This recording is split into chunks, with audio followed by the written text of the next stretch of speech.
have an unpopular opinion to share. At some point, the worldly view became a place where we expect others to accommodate us and the way we are and the way we think and the way we behave and what we like. And that is a worldly view.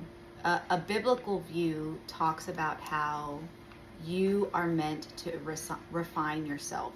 In the way that the Bible talks about how we refine ourselves is that we're put into the fire like silver, and when silver is heated up, the impurities come above so that they can take out those impurities, and they keep doing this over and over again. So this concept of trial and tribulation in our life is really a refinement, removing impurities. So that's what it's meant to do, right? It's meant to take those things out. You know, now we want people to kind of mold themselves around whatever impurities and silver we have in us. We want them to just be okay with it and go about their lives, and that's not necessarily what we're called to do. And so as leaders, we have to remove those impurities, and we have to begin to change in order to be good servants to those that we lead.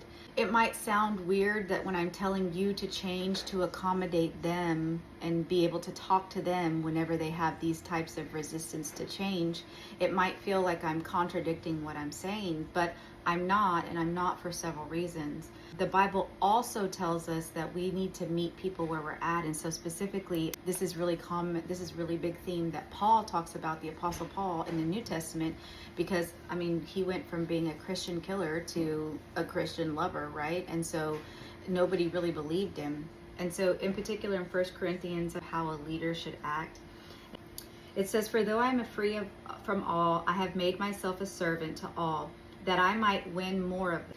I have become all things to all people, that by all means I might save some. I do it all for the sake of the gospel, that I may share with them in its blessings.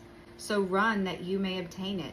Every athlete exercises self-control in all things. They do it to receive a perishable wreath. So I do not run aimlessly. I do not box as one beating the air, but I discipline my body and keep it under control." And so he's saying that he uses and exercises that discipline and that self-control in order to reach those at the level that they are at. And we need to do that as leaders as well. We need to meet them where they're at. That doesn't mean we'll let them stay there. That doesn't mean they're meant to be there. That just means that right now, in this moment, that is what they need. And we need to be there for what they need. And so as we get ready to embark on this journey of learning how to deal with those who are resistant to change, you're not necessarily always going to fix them. You're really going to fix yourself and exercise that control in order to make the change that you need to make. And I'm sorry for my kids.